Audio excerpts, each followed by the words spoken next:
নমস্কার, প্রত্যেককে জানাই স্বাগতম। আজকে আমাদের আলোচনার বিষয়বস্তু হলো কর্কট রাশির জাতক জাতিকাদের আগস্ট মাসের বোনাস রাশিফল। আমরা কর্কট রাশির জাতক জাতিকাদের বিভিন্ন বিষয়ের আঙ্গিকে কথা বলবো। এটা আমাদের আজকের এই ভিডিওটির প্রথম অংশ হতে চলেছে এবং দ্বিতীয় অংশে আমরা কিন্তু আলোচনা করব কর্কটের যে তিনটি নক্ষত্রের উপস্থিতি রয়েছে, মূলত পুনর্বসু নক্ষত্র, দ্বিতীয়ত পুষ্যা নক্ষত্র এবং অবশ্যই অশ্লেষা নক্ষত্র। এই তিন নক্ষত্রের জাতক জাতিকাদের জন্য কিন্তু আমরা স্পেসিফিকভাবে বিভিন্ন রকম বিষয়ের চর্চা করব।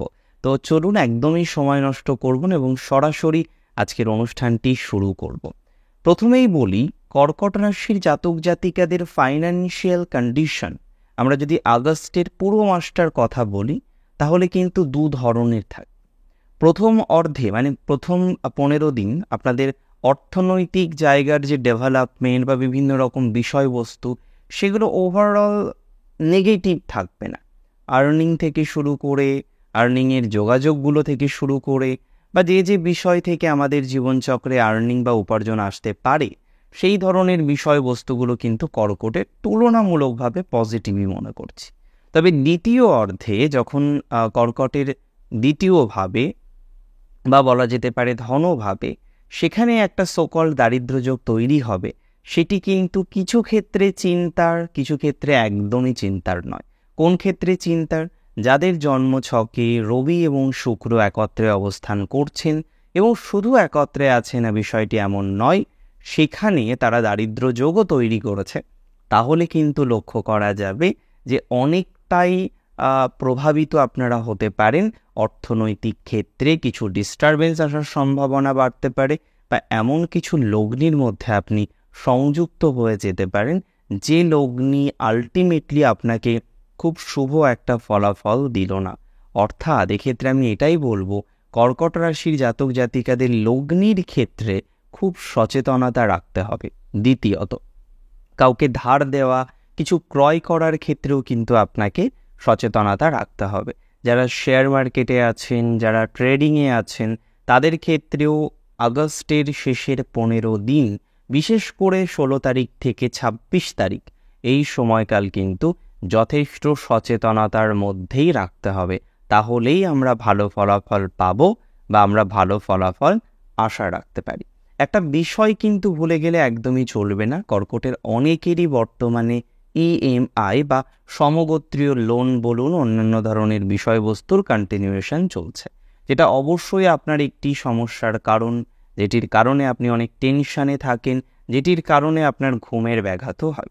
তো এখন প্রশ্ন হলো যে এই যে টেনশন, এই যে অযাচিতভাবে আপনার অর্থনৈতিক ডিস্টারবেন্স চলছে, একটা লোনের মধ্যে, একটা দেনার মধ্যে আপনি প্রায় জর্জরিত অবস্থায় রয়েছেন, সেটা থেকে কি বেরোনো যাবে? দেখুন, এটা তো অবশ্যই 26শে আগস্টের পর থেকে ধীরে ধীরে আপনার আর্থিক ডেভেলপমেন্ট হবে এবং সেক্ষেত্রে কিন্তু কিছু কিছু দেনা শোধ করার মতো অবকাশ আসবে।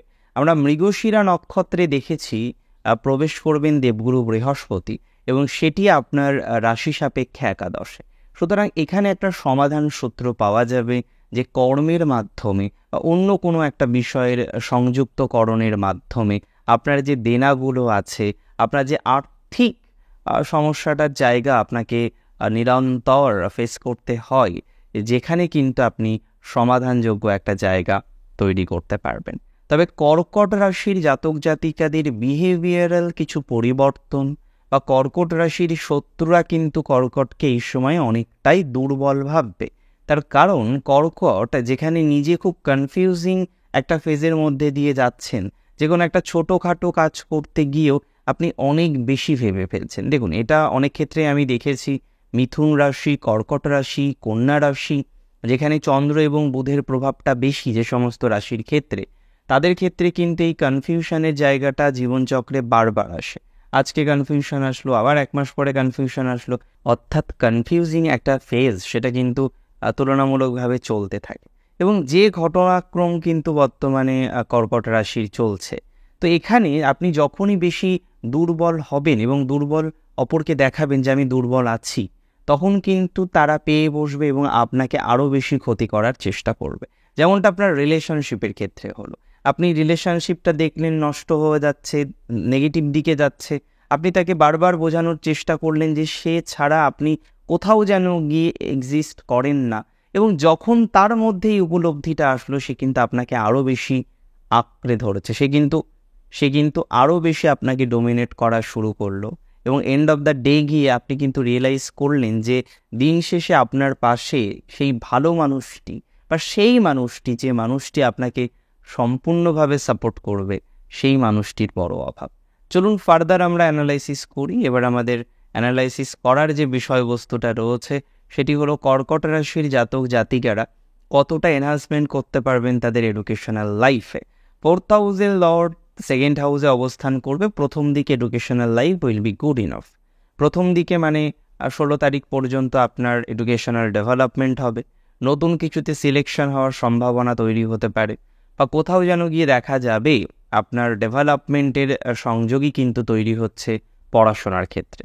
নতুন সিলেকশন হওয়া, নতুন কিছুর সাথে সংযুক্ত হওয়া, এই ধরনের অবকাশ বা বিষয়বস্তু কিন্তু আসবে। এটা কর্কটের একটি শুভ সমন্বয় বলে আমি মনে করি।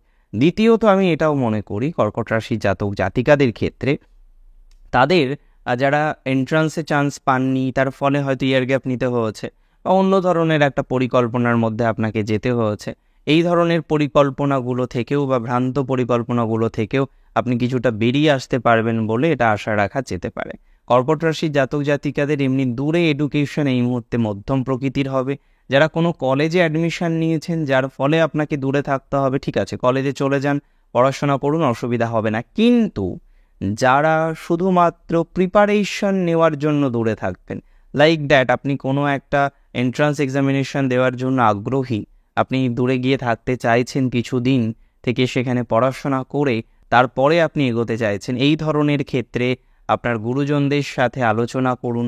তারা যদি গিয়ে আপনার সাথে থাকতে পারে তাহলে এই ধরনের সিদ্ধান্ত নিন, আদারওয়াইজ এই ধরনের সিদ্ধান্তগুলো কিন্তু খুব ধনাত্মক হবে বলে আমার মনে হয় না। দ্বিতীয়ত, যে বা যারা বর্তমানে বাড়িতে রয়েছেন এবং পিএইচডি করার জন্য বা রিসার্চ করার জন্য বা সমগোত্র ডিগ্রি করার জন্য একটু দূরে যাওয়ার পরিকল্পনা করেছেন, সেটা বিদেশ হতে পারে, সেটা অন্য রাজ্য হতে পারে, তারা এগোতে পারেন, কোনো অসুবিধার জায়গা দেখছি না। কলাবিদ্যা বা এক্সট্রা কারিকুলার অ্যাক্টিভিটিগুলোর সাথে যুক্ত যারা, তাদের কম্বিনেশন কিন্তু তুলনামূলকভাবে ভালো থাকছে। যারা ফাইন আর্টসের সাথে যুক্ত তাদের কম্বিনেশনও কিন্তু ইমপ্রুভ করবে বলে আশা রাখা যায়, বা এক কথায় আমি কিন্তু আশা রাখতে পারছি। এটা অবশ্যই চিরবাস্তব।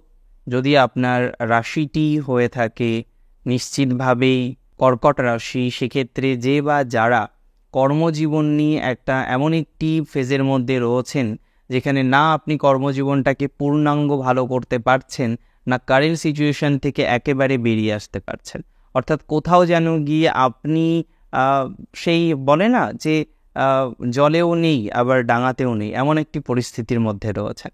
আমি মনে করি এই ধরনের পরিস্থিতিগুলো স্বাভাবিক হবে। কর্কট রাশির কিন্তু সময় একেবারে খারাপ যাচ্ছে এ কথাটা একেবারেই বলা যায় না। তার কারণ কর্কটের একাদশে বৃহস্পতি দশমপতির এবং নিশ্চিতভাবে পঞ্চমপতির নক্ষত্রে। সো যারা সেলফ প্রফেশন নিয়ে অনেক বেশি অরিড, সেলফ প্রফেশন ভালো যাচ্ছে না, বিভিন্ন রকমের জটিলতা সেলফ প্রফেশনের ক্ষেত্রে চলে আসছে, এবং শত্রু কর্কটের সারা জীবনে বেশি থাকে, সারা জীবনে বেশি ছিল, এখনও আছে এবং ভবিষ্যতেও কিন্তু থাকবে। তবে শত্রুর থেকে ক্ষতির সম্ভাবনা কতটা সেটা নিয়ে আমাদের ক্যালকুলেশন করার প্রাসঙ্গিকতা রয়েছে, সেটা নিয়ে আমাদের ভাবার প্রাসঙ্গিকতা রয়েছে। So on the basis of that আমি মনে করি শত্রুর থেকে এই মুহূর্তে যে বিশেষ ক্ষতি আপনাদের সবার হয়ে যাবে সেটি কিন্তু একদমই নয়। শত্রু থেকে অন্তত পক্ষে কিছুটা সেফ থাকার মতো অবকাশ রয়েছে এই মাসটিতে অন্তত কর্কট রাশির যারা আর্টের সাথে যুক্ত, ছবি আঁকতে পছন্দ করেন, ছবি আঁকেন, প্রফেশনাল টিচার হিসেবে রয়েছেন, তাদের ক্ষেত্রে কিন্তু পজিটিভিটির মাত্রাটা নো ডাউট বৃদ্ধিপ্রাপ্ত হবে। কর্কটের হেলথ নিয়ে নতুন সত্যিই কিছু বলার নেই, তবে যাদের হেলথ ডিস্টারবেন্স চলছে একটু হলেও রিলিফ পাবেন, এই আশ্বাস বাণীটা আপনাদের সাথে কিন্তু আমি শেয়ার করতেই পারি। চলুন আমরা এবার আলোচনা করব কর্কট রাশির স্পেসিফিকভাবে নক্ষত্রভিত্তিক আলোচনাটা, এবং প্রথমেই আমরা আলোচনা করব পুনর্বসু নক্ষত্রে জাতক জাতিকাদের নিয়ে। পুনর্বসু নক্ষত্রে জাতক জাতিকাদের গণটা হলো দেবগণ, সেটি আপনাদের অনেকেরই জানা, এবং বর্তমানে পুনর্বসু নক্ষত্রে যদি আমরা সিস্টেমেটিক আলোচনা করি কোনটা ভালো কোনটা খারাপ, তাহলে আপনারা জানেন আপনাদের দাম্পত্য জীবন নিয়ে একটা বেশ প্রেশার, সমস্যা, এগুলো কিন্তু গতানুগতিকভাবে চলে আসছে। অনেকেরই বিবাহ হওয়া নিয়ে সমস্যা, অনেকেরই বিবাহ পরবর্তী জীবনের একটা প্রবলেমের জায়গা ফেস করছেন। পুনর্বসু নক্ষত্র হিসেবে কিন্তু খুব ধনাত্মক নক্ষত্র। মাতা অদিতির একটা প্রভাব পুনর্বসু নক্ষত্রের ক্ষেত্রে আমরা পাই, দেবতাদের মাতা অদিতি। এবং শুধুমাত্র এই কনসেপ্টের উপরে বেস করে পুনর্বসুকে বোঝা যায় না। পুনর্বসু এমনিতে স্পিরিচুয়ালিটি তাদের মধ্যে আমরা দেখতে পাই, তারা কিন্তু মোটামুটি সত্য বিষয়ের সাথে যুক্ত থাকার চিন্তা ভাবনা রাখেন, এবং এরা কিন্তু সমাজের পক্ষে খুব হার্মফুল নয়, অপরকে বোঝানোর চেষ্টা করেন। নিজেরা কিন্তু এমনি বাই নেচার মলিন স্বভাবেরও হয়। পুনর্বসু নক্ষত্রে জাতক জাতিকারা, বিশেষ করে যদি কর্কট রাশি থেকে বিলং করে, তবে পুনর্বসুকে জীবনে বহুবার ঠকতে হয়। যদিও এই ঠকানি এরা যে বিশেষ চিন্তিত তা কিন্তু একদমই নয়। এখন পুনর্বসুর কারেন্ট ফেজে আমরা যেটা দেখছিলাম যে আপনাদের প্রফেশনাল একটা প্রবলেমে রয়েছে, যেখানে আপনি চাকরি পরিবর্তনের চেষ্টাটা করেও করতে পারেননি, সেটা ঠিক হয়ে যাবে। আপনার যে রিলেটিভস আছে তারা কিন্তু আপনাকে বিভিন্ন রকমভাবে প্রেশারাইজড করছে, কোনো একটি বিষয়কে কমপ্লিট করার জন্য আপনি প্রেশারাইজড হচ্ছেন বারবার। এই বিষয়গুলোকে কিন্তু নিয়ন্ত্রণ করার প্রয়োজনীয়তা রয়েছে।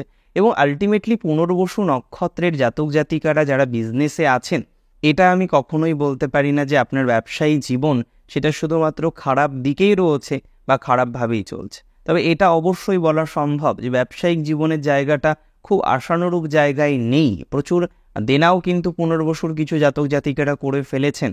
কেউ তো আর ইচ্ছা করে দেনা করে না, হয়ে যায়। পরিস্থিতির বিভিন্ন রকম প্রেশারে বা চাপে পড়ে জীবনে অনেক রকমের বিষয়ের আগমন হয়। পুনর্বসুর ক্ষেত্রেও সেই ধরনের ঘটনা হয়েছে। তবে প্রফেশনাল লাইফ নিয়ে আপনি চিন্তিত একদমই হবেন না। প্রফেশনাল লাইফ আগস্ট মাসেই অনেকটা বেটার দিকে যাবে, এবং আগস্টের 20 তারিখের পর থেকে কোনো চান্স পাওয়া, নতুন কিছু সিলেকশন হওয়া, চেঞ্জ করার ক্ষেত্রে পজিটিভিটি আসা, রিলোকেশনের সম্ভাবনা, এগুলো কিন্তু অনেকটা বৃদ্ধিপ্রাপ্ত হতে থাকবে। তবে যারা বাড়ি থেকে দূরে থাকেন, লাইক আপনার বাড়ি কলকাতা, আপনি থাকেন ব্যাঙ্গালোর, আপনার বাড়ি চট্টগ্রাম, আপনি থাকেন ঢাকা, বা এই ধরনের সমগোত্রীয়ভাবে দূরে থাকেন, আপনার বাড়ি ত্রিপুরা, আপনি থাকছেন কলকাতায়, আপনার বাড়ি হচ্ছে আসামে, আপনি কলকাতায় থাকছেন। সো যারা একটা কোথাও যেন গিয়ে রাজ্যের পরিবর্তন করেছেন বা একই দেশের মধ্যে ভিন্ন স্থানে অবস্থান করছেন, চাকরি সূত্রে বা প্রফেশনাল সূত্রকে বাদ দিয়েও হয়তো অন্য বিষয়কে কেন্দ্র করে দূরে আছেন, তাদের ক্ষেত্রে কিন্তু ডেভেলপমেন্টের জায়গা লক্ষ্য করতে পারছি। পুনর্বসু সন্তান ভাগ্যটা মধ্যম প্রকৃতির থাকবে, তবে দাম্পত্য জীবনের কিছু ক্লেশ কিন্তু কমে যাবে এই মাসে, সেটা আশা রাখা যেতে পারে। যে বিষয়টা নিয়ে আপনারা চিন্তিত হতে পারেন সেটি হলো শত্রু নিয়ে অতিরিক্ত ভাবনার বা চিন্তার একদমই প্রাসঙ্গিকতা বা প্রয়োজনীয়তা নেই। চলুন ফার্দার আমরা আলোচনা করি। এবার আমাদের আলোচনার বিষয়বস্তু কিন্তু নক্ষত্র পুষ্যা নক্ষত্র শনির নক্ষত্র। এই নক্ষত্রের গণটিও কিন্তু দেবগণ। যদিও পুষ্যা নক্ষত্রের একটা বিশেষ কোয়ালিটি হলো, মানে আপনি বুঝতে পারবেন সে পুষ্যা নক্ষত্র, সে অপরকে হেল্প করে, সে নিজের ক্ষতি করেও অনেক সময় অপরকে হেল্প করে, বা বলাটা এইভাবে ভালো যে সে নিজের উপকার না করে আগে অপরের উপকার করে নেয়। পুষ্যা নক্ষত্র অপরকে পুষ্টি দেয়। অর্থাৎ আমরা দেখেছি যে পরিবারে একটা পুষ্যা নক্ষত্রের জাতক বা জাতিকা আছে, সে সারা জীবন কাজ করে যাচ্ছে, সারা জীবন পরিশ্রম করে যাচ্ছে, কিন্তু এন্ড অফ দ্য ডে গিয়ে তার যে ভাণ্ড সেটা অনেকটাই যেন ম্লান, তার ভাণ্ডে কিন্তু কিছুই নেই, বা সে নিজের জন্যই কিছু করেনি। হ্যাঁ, এরকম একটা পরিস্থিতির মধ্যে কিন্তু পুষ্যাকে পড়তে হয়। যদিও কর্মজীবন নিয়ে পুষ্যার যে সমস্যা ছিল সেটা ধীরে ধীরে মিটে যাচ্ছে এবং আরও বেশি সমাধানযোগ্য জায়গায় আসবে। পুষ্যা নক্ষত্রকে খেয়াল রাখতে হবে যে বা যারা প্রচুর পরিমাণে প্রবলেমে রয়েছেন, বিশেষ করে অফিসিয়াল ঝামেলায় রয়েছেন, অ্যাডমিনিস্ট্রেটিভ জব করেন, এইচআর রিলেটেড বিষয়ের সাথে যুক্ত, বা এমবিএ করার পর জবে ঢুকেছিলেন সেটাই কন্টিনিউ করছেন, এনহান্সমেন্ট হচ্ছে না, উপরন্তু প্রেশারাইজড হচ্ছেন, একে তো উপর মহল থেকে প্রেশারাইজড হচ্ছেন, আবার আপনার যারা একটু নিচে কাজ করেন তাদের থেকে প্রেশার পাচ্ছেন। সো কোথাও যেন গিয়ে পুষ্যা নক্ষত্রের যে মেন্টাল স্ট্রেংথ সেটা কিন্তু খুব ভালো জায়গায় নেই, এবং এটি পুষ্যার সব থেকে বড় সমস্যা যে মানসিকভাবে সুস্থিরতার একটা অভাবের জায়গা পুষ্যার কিন্তু রয়েছে। আমি মনে করি পুষ্যা নক্ষত্রের দাম্পত্য নিয়ে মাসে অতটা সমস্যা হবে না, দাম্পত্য জীবন কিন্তু ঠিকঠাকই থাকবে। এবং আপনাদের দাম্পত্য বাদ দিয়ে যদি আমরা আলোচনা করি আপনাদের কতটা অর্থনৈতিক বেনিফিটেড হওয়ার সম্ভাবনা থাকতে পারে, তাহলে on the basis of that আমি মনে করি অর্থনৈতিকভাবেও এনহান্সমেন্টের জায়গা এ মাসে পুষ্যার থাকবে, অন্তত আয়ের জায়গাটা কিন্তু ডেভেলপ করার অবকাশ রয়েছে। তবে রিলেশনশিপ নিয়ে পুষ্যার এই মাসেও কিন্তু খুব ভালো একটা জায়গা থাকবে সেটা মনে হচ্ছে না। রিলেশনশিপ নিয়ে কিছু কষ্টপ্রাপ্তির সম্ভাবনা রয়েছে। আত্মীয় স্বজনদের সাথেও সম্পর্ক নিয়ন্ত্রণের ক্ষেত্রে পুষ্যাকে কিছুটা সমস্যা ফেস করতে হতে পারে। বেসিক্যালি এই মুহূর্তে পুষ্যার যে আত্মীয় স্বজন বন্ধু পরিজনের জায়গাটা রয়েছে সেখানে শত্রুতার প্রভাবটা অনেকটা বেশি মাত্রায় দেখছি। সুতরাং এই জায়গাটাকে যতটা সম্ভব নিয়ন্ত্রণ করা যায় আপনাকে নিয়ন্ত্রণ করার চেষ্টা করতে হবে। নতুন প্রেমে পড়ার প্রবণতা পুষ্যার থাকতে পারে। যাদের IVF বা এই ধরনের প্রসেসের মাধ্যমে সন্তান নেওয়ার ইচ্ছা রয়েছে, ইচ্ছা ঠিক নয় বাধ্য হয়ে নিতে হচ্ছে, তাদের ক্ষেত্রে এই মাসে কিন্তু শুভ সমন্বয় আসবে। তবে নতুন বিজনেস শুরু করার ক্ষেত্রে সাবধানতা অবলম্বন করতে হবে এবং অবশ্যই জমি বাড়ি ক্রয় বিক্রয় করার ক্ষেত্রে কাগজপত্রের কিছু ঝামেলা আসতে পারে। এই বিষয়টাকে উপলব্ধি করে তারপরে এগোনোটা অনেকটা বেটার হবে বলে আশা রাখা যায়। এমনিতে যারা গাড়ি চালান, যে কোনো ড্রাইভিংয়ের সাথে যুক্ত, একটু সচেতনভাবে চালানোর চেষ্টা করবেন, কারণ অনেক সময় দেখা যেতে পারে যেহেতু আপনাদের অষ্টমে জানেন শনি আছেন, শনি আপনাদের নক্ষত্র অধিপতিও বটে, এই সময় কিন্তু সাডেন কিছু বিপদ বা সাডেন কিছু সমস্যা আসতে পারে, আপনাকে অনেক বেশি ওয়াকিবহল থাকতে হবে। চলুন আমরা ফার্দার আলোচনা করি। এবার আমাদের আলোচনার বিষয়বস্তুটা কিন্তু খুব সহজ এবং সরল, সেটি হলো কতটা ডেভেলপমেন্ট হতে পারে অশ্লেষা নক্ষত্রে। বেসিক্যালি অশ্লেষা নক্ষত্রের জাতক জাতিকাদের বর্তমান ফেজ তুলনামূলকভাবে কিন্তু মধ্যম প্রকৃতির। অশ্লেষা নক্ষত্রের অনেকেই আছেন IT প্রফেশনে, অনেকে ফাইন্যান্সে আছেন, অনেকে যুক্ত রয়েছেন লিটারেচার রিলেটেড এডুকেশন সিস্টেমের সাথে। তো অশ্লেষার ক্ষেত্রে আমরা এই মুহূর্তে যে জায়গাটা দেখছি সেটা অফিসিয়াল প্রেশারটা কিন্তু প্রচুর পরিমাণে দেখছি। কোথাও যেন গিয়ে এটা মনে করা যায় যে অফিসিয়াল প্রেশারের কারণেই আজকে পূর্ণাঙ্গ একটা স্টেবিলিটির জায়গা সেটি কিন্তু আপনারা পাচ্ছেন। এবং অবশ্যই এখানে ইচ্ছা তো থাকবেই, আমারও থাকবে যে অশ্লেষার ক্ষেত্রে তাদের অফিসিয়াল প্রবলেমটা মিটে যাক। তবে অশ্লেষার পরিবর্তনটা কিন্তু ইমিডিয়েট বেসিসেই করে নেওয়া ভালো। অনেক ক্ষেত্রে দেখা যাবে আপনাদের জব পরিবর্তন বা এই ধরনের কম্বিনেশন হয়ে যাবে, নতুন করে আবার প্রফেশনাল লাইফ শুরুর একটা সম্ভাবনা অশ্লেষা দেখছি। যারা মেডিকেলি পড়বেন এই রকমের মনস্থির একটা করে রেখেছেন এবং এবছরও হয়তো সেই জায়গাটা তৈরি হয়নি, তারপরেও হয়তো 1 বছর থাকার পরিকল্পনা নিয়েছেন। ইন দ্য মেন টাইম যদি কোনোভাবে আপনার রেজাল্ট পাবলিশ হয়, যেখানে নার্সিং রিলেটেড বিষয়ে সিলেকশন হয়ে যায়, তাদের ক্ষেত্রে কিন্তু চলে যাওয়াটা অনেকটা বেটার। কিংবা যারা অল্টারনেটিভ যে লাইনগুলো রয়েছে, বিশেষ করে মেডিকেল সেক্টরের যে বিষয়বস্তুগুলো থাকে, প্যাথোলজি রিলেটেড বা বিভিন্ন ধরনের বিষয়বস্তু, সেগুলোতে অ্যাডমিশন নিতে পারেন, খারাপ হবে না। ফিশারি থেকে শুরু করে হর্টিকালচার থেকে শুরু করে এই ধরনের ম্যাটারও অ্যাডমিশন নেওয়া যায়। সেটি কিন্তু অশ্লেষার জাতক বা জাতিকাদের জন্য ধনাত্মক হবে বলে আমি মনে করি, অন্তত 1-2 বছর অপেক্ষা করার থেকে। এমনিতে এই মুহূর্তে এটা লক্ষ্য করা যায় যারা রিসার্চের সাথে যুক্ত আছেন, অশ্লেষার ডেভেলপমেন্ট হবে, সন্তানযোগ কিছুটা পজিটিভ দিকে যাচ্ছে। তবে পিতার স্বাস্থ্য নিয়ে যে চিন্তাটা রিসেন্টলি ছিল সেটা কিন্তু বৃদ্ধিপ্রাপ্ত হচ্ছে, একটু সময় দিনে আস্তে আস্তে এই জায়গাটাও পজিটিভ হয়ে যাবে। ফাইন্যান্সিয়াল ডিস্টারবেন্স নিয়ে একদমই চিন্তা করার দরকার নেই। তবে শেয়ার মার্কেটে যারা আছেন, ট্রেডিংয়ে যারা আছেন, তাদের কিন্তু খেয়াল রাখতে হবে 2024 আগস্টের 16 থেকে 26 এই সময়কালটা কিন্তু একটু ডিস্টার্ব হতে পারে। যে কোনো বিনিয়োগের ক্ষেত্রে সচেতন থাকুন, যে কোনো ধরনের ইনভেস্ট রিলেটেড ম্যাটারকে নিয়ে সচেতনতা রাখার প্রচেষ্টা করতে হবে যদি আপনার রাশিটি কর্কট হয়ে থাকে, নক্ষত্র হয়ে থাকে অশ্লেষা। পুরনো কোনো রিলেশনশিপ এই মুহূর্তে হঠাৎ করে ফিরে আসতে পারে, তবে এখানে ডিসিশনটা খুব প্রমিনেন্টলি নিতে হবে, কারণ আগের থেকে ভালো আছেন। সো রিলেশনশিপে পুনরায় যাবেন কি যাবেন না সেটা আপনার ব্যক্তিগত ব্যাপার। পরিবারের সদস্যদের সাথে সম্পর্ক কিছুটা ইমপ্রুভ হওয়ার জায়গা দেখছি। সেলফ প্রফেশনের ক্ষেত্রেও অশ্লেষার সময়টা ভালো যাবে সেই আশা রাখা যেতে পারে। আজকের অনুষ্ঠান এই পর্যন্তই ছিল। আজকের অনুষ্ঠান সম্পর্কে আপনার কোনো মতামত থাকলে আমাকে জানান কমেন্টের মাধ্যমে। আর প্রচুর প্রচুর প্রচুর ভালো থাকুন আপনারা প্রত্যেকে। শেষ করছি আজকে এখানেই। জয় শ্রী গণেশ।